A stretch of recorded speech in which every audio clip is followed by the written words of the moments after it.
All right, our next speaker I am really looking forward to is a distinguished change maker, author, key leader in the field of leadership and workplace well-being.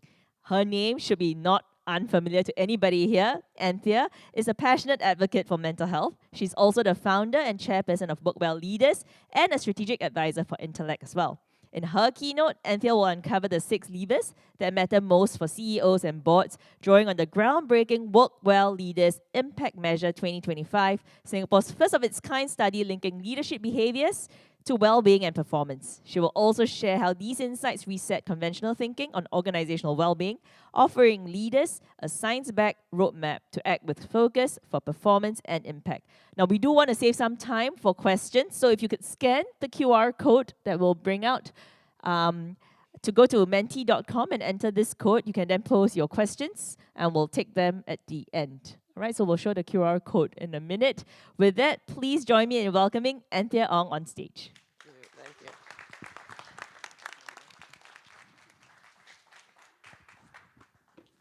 Thanks, Cass. Good morning. Hi, everyone. Hello. Hi. Okay, the formal segment is over. we can chill a little bit. Thank you so much again, Theo and the team, for having me back. They mentioned that I'm a strategic advisor, and I'm so proud to be associated with a company that just goes from strength to strength. But most of it all is that they remain human as they take on more of this, ambitious but audacious and very necessary role. All right. It is a conversation that we'll have. Delighted that this year is a big group of you coming to join us, but we still want to have a conversation. Please take out your phone and either QR code or type in the code when you go to menti.com. It's no fun just having a one-way exchange. Good. Now, the first question, given that we're here for Mental Health Festival, how are you? What are you feeling right now?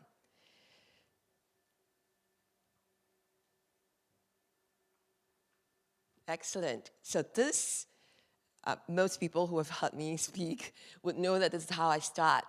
It's also how I start every email. It doesn't matter whether you're the president or you are actually someone asking for support. I think we must make sure we don't forget to ask this question and also look at what is the answer and listen to it.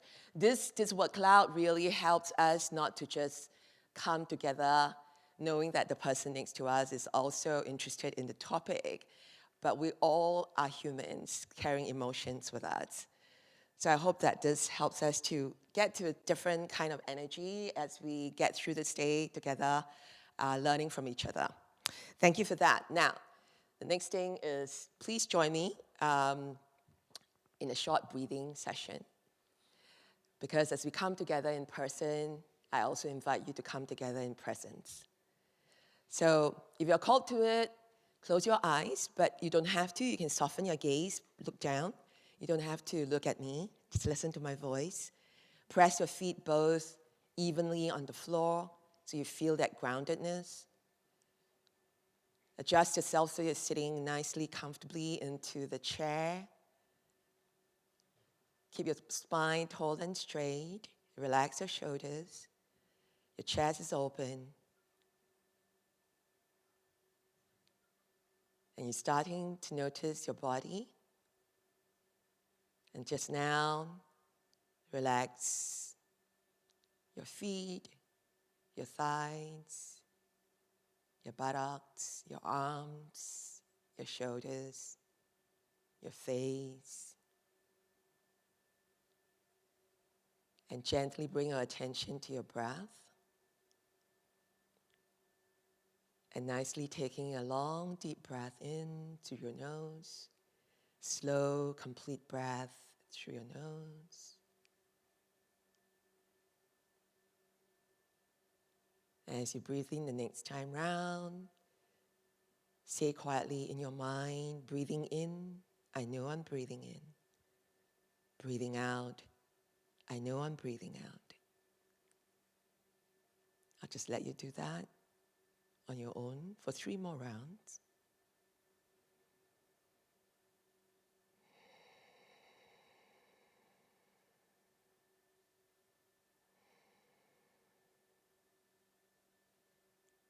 When you're ready, you may take another deep breath in, and as you breathe out, slowly open your eyes. Thank you for that. I hope you enjoyed that moment of pause. Today I'm wearing the hat of WorkWell Leaders, so I hope many of you obviously know us because I met many of you on the way in. We are Singapore's only nonprofit, only charity that brings together CEOs and leaders to champion workplace and organizational well-being and performance as a strategic priority, right? That goes beyond just delegating it to the HR department, which all of you are doing great job, but the leaders need to step in. So that's what we do. Our rallying cry is be well to lead well. And we started in 2018, this is pre-COVID, on the intuition that the leaders need to take charge if we want to move the needle. So that was the intuition, that was the intent when we first started. We, over the last 5 years, no, what am I talking about? My math is just going out the rain. But anyway, so since then, we've had numerous conversations that have given us a lot of insights that clearly inform our programming, the way we bring CEOs together and also HR leaders and C-suite leaders together. And as Cass mentioned, we also just launched at our awards this year the groundbreaking study called WorkWell Leaders Impact Measure. The first time we worked with NUS on that. The first time that we can find the relationship between leadership drivers, workplace drivers, well-being, and performance. So that insight is going to help us chart the next part of our journey, which is integration and impact. So that's a little bit of introduction in case you are not aware of who WorkWell Leaders is. I'd like you to take out your mentee again and maybe do a little bit of a ranking to what you think really matters in organizational well-being. Now, as you're doing your ranking, I'm just going to subliminally sort of, let you know that you will notice I keep using organizational well-being and not workplace well-being, nor employee well-being, because those terms are not really accurate, right? Organizational well-being, therefore, means it goes beyond a summation of individual well-being. Because if we think about what an organization's well-being is the individual well-being, there's also the team well-being, and then, of course, across the organizational, right, culture of it all. So, okay, so you picked up leadership behaviors, and remember some of this. Of course, you will realize that actually this study, we studied, well done, all of you, but the study is going to surprise you. Okay. So we studied over 200 factors, 211 actually to be exact. And what we found, I will just summarize very briefly. The number one enabler, predictor for organizational performance is organizational well-being. Yay, that's why we're all here. So we are directly impacting performance if we take care of organizational well-being. In fact, it's the number one enabler. Now, what impacts organizational well-being most? The number one influencer on organizational well-being is actually leader well-being. And you see this green dot on your right that has an outsized impact on both organizational well-being and performance. Now, it's a 75-page white paper. I won't go too much into it. I'm just going to run through some of the key highlights. But you can see that, it's, and I love this quote very much, and that's why we have called it out. You can see that of all the factors, now I don't want you all to go away thinking that everything you're doing up to date, it's not important. It is still the baseline, right? What you're doing with well-being apps, with stress management programs, that's a baseline. But you are not going to go very far if you just stay there, which we all understand, right? Because when it comes to the human condition, you have to keep moving ahead. This study is going to tell you that what is next for you, right? If you already have the baseline, wonderful. You will also realize, and I don't want to say that this is categorically, because that study, that result surprised me a bit, right?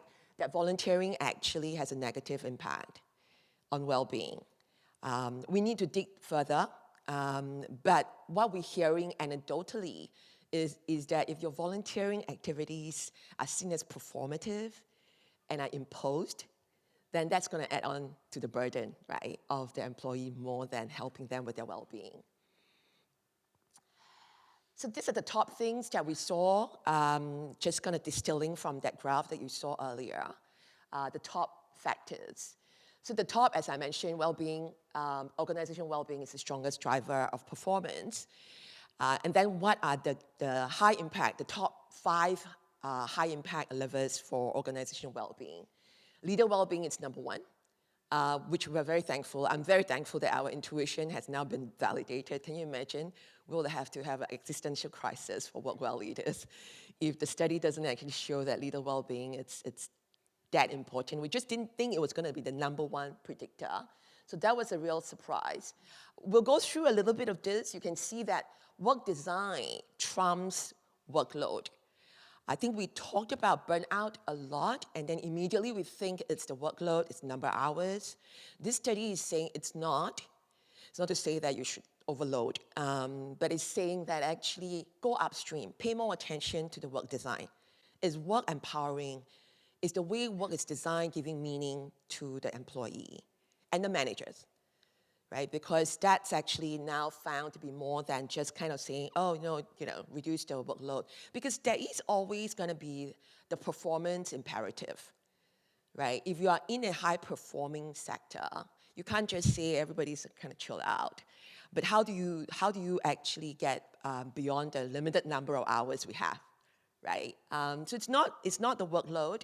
That was a real surprise for all of us. We're going to dig deeper, obviously, but it's very clear that workload, the number of hours, it's not as important as the clarity of role and the meaningfulness of the role. Belonging beats compensation. Don't stop paying performance bonuses. That's not what we're saying. We're saying that actually if employees have a sense of belonging, that actually is 9 times more effective than paying performance bonuses once a year, right? I mean, I think it's intuitive, right? You feel more belong than to just have a sort of a once a year recognition.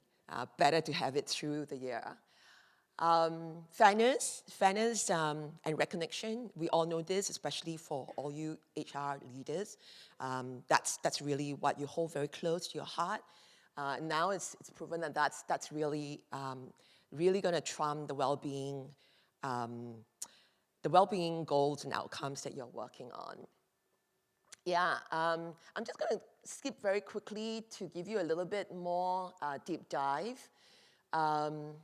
So leadership behaviors, as many of you have ranked as number 1, it is, but it's not number 1. What's important about leadership behaviors is not just espousing the values, but actually practicing those values. So we all know this intuitively, but now we actually ask both. It's not just the values that exist, but also, more importantly, how the leaders walk the talk, right? This one we kind of already started knowing since COVID, but increasingly we are hearing from our CEOs and leaders in the WorkWell Leaders community. Started with COVID, or the straight aftermath of COVID, where we start seeing employers providing support beyond just mental health stress management, but also starting to look into young parents who have kids for the first time. I saw one of the videos at the beginning, one of the talked about being a new mother and how there's a need to reach out for support. And so you're seeing employers starting to provide support for the different life demands of employees, because none of us actually switch off our lives before we come to work, right? If we treat our employees as whole persons, then naturally in wanting to support their well-being would have to include also the different life stages. So new parents, caregiving is a huge part of what we see as important to support through now a multi-generational workforce that we are all supporting and leading. The other is for younger generation, financial literacy, financial well-being has to be a big part of it as well in terms of support. So that I think it's important to look at. It's 19 times more effective than stress management programs. Okay, I talked about that earlier, so I won't go so deep into this now. But it's staggering, right? That the number of times that, considering work design is 120 times more effective than the workload management, right? I think I shared this a couple of years back. It's really important for us to take a pause to not just keep scooping out the babies from the river, but go upstream, right? And know why are the babies in the river in the first place. That's really important that we sometimes, forget. All right, I'm gonna skip this. This are all available. I deliberately asked you to log in to Mentimeter so you can take a screenshot. We're not precious about this slides. This is all open source. You can go to WorkWell Leaders. We have a QR code for you to download. We are a charity. We just got our IPC in February. So the idea of doing this is to share and make sure that more of us are aware of what factors are most effective for the work that we're trying to do here. It is a collective responsibility and effort. All right, so putting it together, we came up with what we call the impact framework. And impact, I invest in leader well-being. And what does it look like? Coaching, having peer support. So WorkWell Leaders really started as being the only, and still is, likely also across the world, not just Singapore, the only peer support community for CEOs and C-suite. That's important. And also building well-being goals of leaders and managers. When we say leaders here, I should actually qualify. When we say leaders here in this study, we're not talking about just CEOs and C-suite. We're talking about anybody who's leading across the organization, right? So that includes obviously managers and supervisors. Promoting belonging, addressing whole person needs, championing fairness, and turning values into action. So the impact framework, we hope, will stay with you and will guide you. A roadmap has been produced. It's a living document. We would like to do this in consultation with all of you. It is not to say that we have all the answers. This evidence provided the first step for us in creating the roadmap. We call it the impact roadmap. We also created one for small and medium-sized enterprises as well as the different types of workforces, right? The ones that's more frontline versus the ones sort of what we call the knowledge workers. So like I said, still very much nascent. This is just fresh off the oven. We just launched this in April, so we're still unpacking it. So you see I'm still having to sort of look at it because we're still all unpacking this as we speak. All right, I'm gonna want to come to the end of it so that you can ask some questions. Where is your organization now with the impact framework that we just put out, right? If we know now that these are the 5 most impactful levers for organizational well-being, which therefore is the #1 predictor for your organizational performance, where are you? And this is obviously, where this community is, where's the average. But individually, I think it's important to pause, and I hope you take this back with you to study it, to deep dive, and to see where you are doing well and where you need to sort of do more of. And hopefully in platforms like this and communities like this, you start to share with each other, right, some of the learnings, and also including challenges and best practices with each other. All right, so that's definitely, I love this. This speaks a lot of the community here. We are self-aware, humble, real, authentic, right? There's much room to go as a community, and I hope together with Intellect, each other, we can actually move across and closer and better for each of the impact level. And now, as you still have your Mentimeter, What is the one change that you think, now that you've heard some of the signs behind this and the evidence that have been surfaced, what is the one change you can initiate? Promote leader well-being, yay! If you are not yet with the WorkWell leaders, just like one result had to do his NTUC bid, which I think is very important. I'm so delighted that he got to be in that role now. Yeah, come forward, right? Because as much as you know this, your leaders, the leaders especially at the top, may not think that this is the most important. So get them to be part of the community. So let the CEOs go and jojo each other to make sure they take care of themselves. We all know this amongst the professionals here. You know in psychology we have this term called projection and transference. Right? The emotional climate of the leader, the emotional health of the leader determines the emotional climate of the organization and the team. Right? And it's very hard sometimes for us to push them from below. So let them be pushed by their peers. Peer learning is the most effective, especially when you get older and when you get further up the chain. All right, so leader well-being you can do, identifying right leaders, very important. Well done, clarity in job roles, I saw that. So much to chew on, much to think about. We are all at different stages within our organizations. So do what is the most effective, immediate, what we call low-hanging fruit, but also completely be aware of the other impact levels that you can go for. All right, I promise for the download, this is the QR code to download the impact measure study. Look at the executive summary. It is a big effort. We worked with the Lee Kuan Yew School of Public Policy, Dr. Ruben Ng, and his team. And so this is, and it's also something that NUS themselves invested in with us.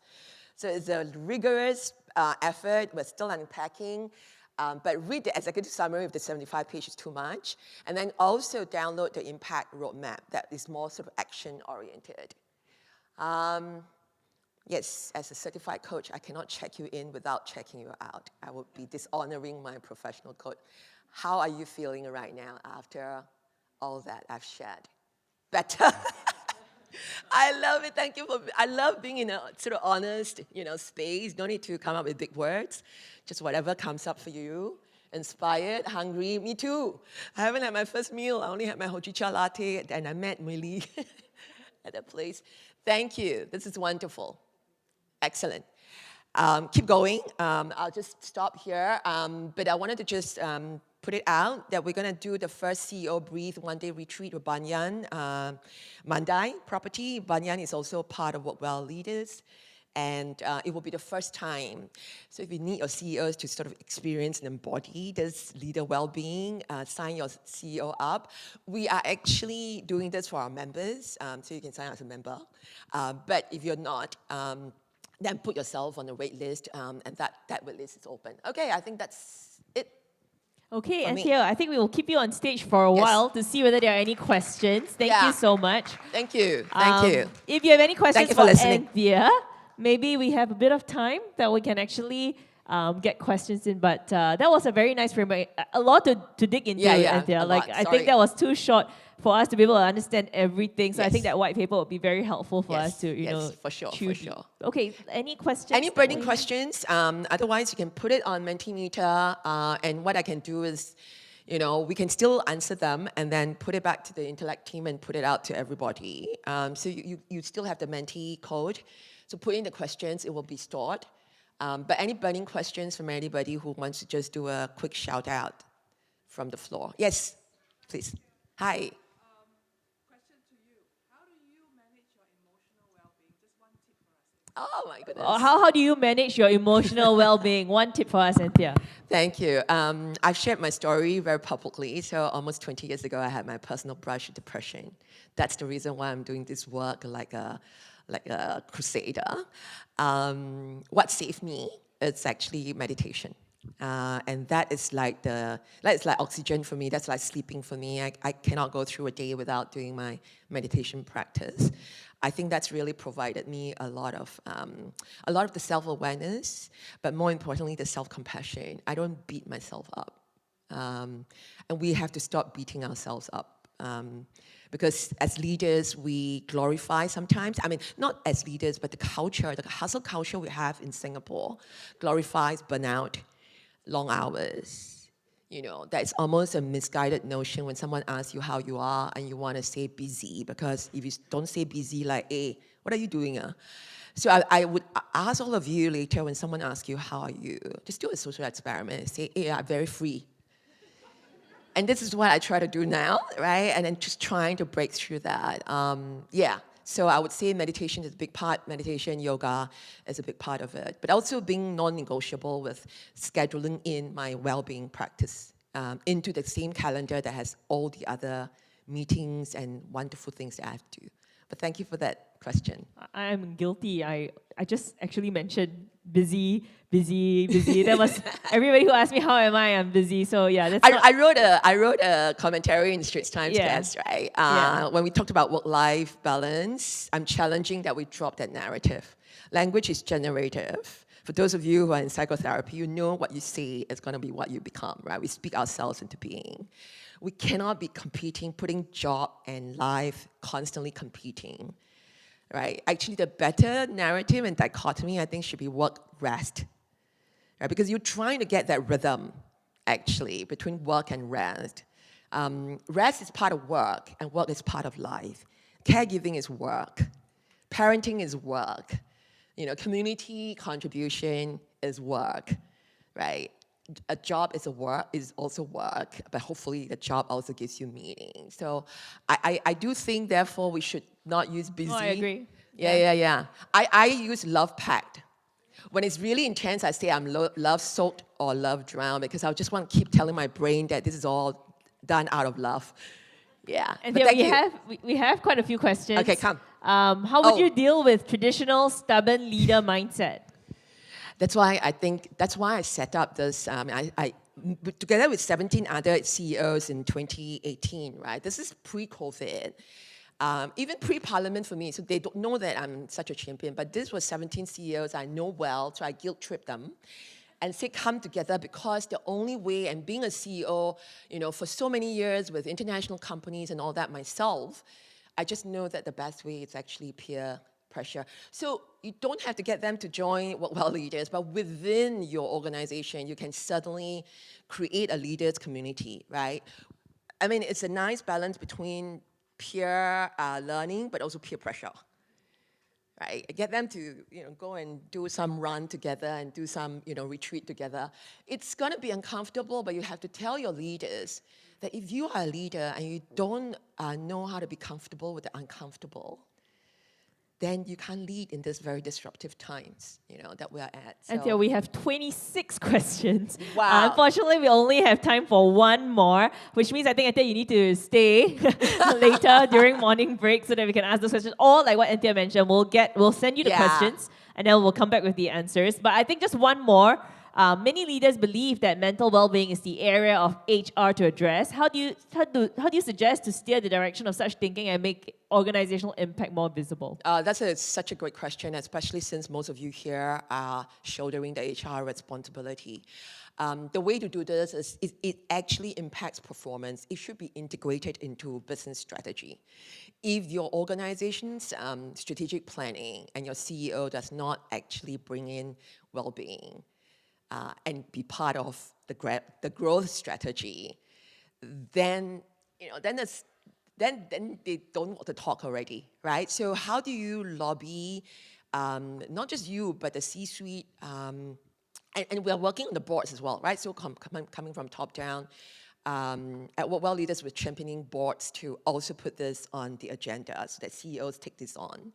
And I think at your level, it's really important to start to integrate well-being into performance metrics where you can, right? I think that's when it will start to be more of an organizational initiative and not just an HR-driven Because well-being is fundamental, it's foundational, it's existential, especially today, where you need the best minds, the most innovative and creative to come forward, right?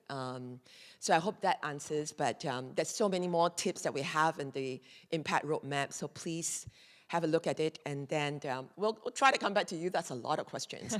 Unfortunately, I have to say, I need to go for a recording because we just did also the first public NNP survey last week, because actually nominated member of parliament, for those of you who are not from Singapore, it's also the 35th anniversary of the nominated member of parliament scheme this year with SG60. So I'm going for a recording for a podcast after We'll this. send you the questions Yes. and we'll get back. So But I just want to do a shout out for my teammates. I can't even see them. Okay, she's here. Dr. Santu Jayaraj, our executive director, is here, so please hound her. Although be kind, she just came on board. And there's Gerald as well, that's somewhere I can't see because I'm not wearing my glasses.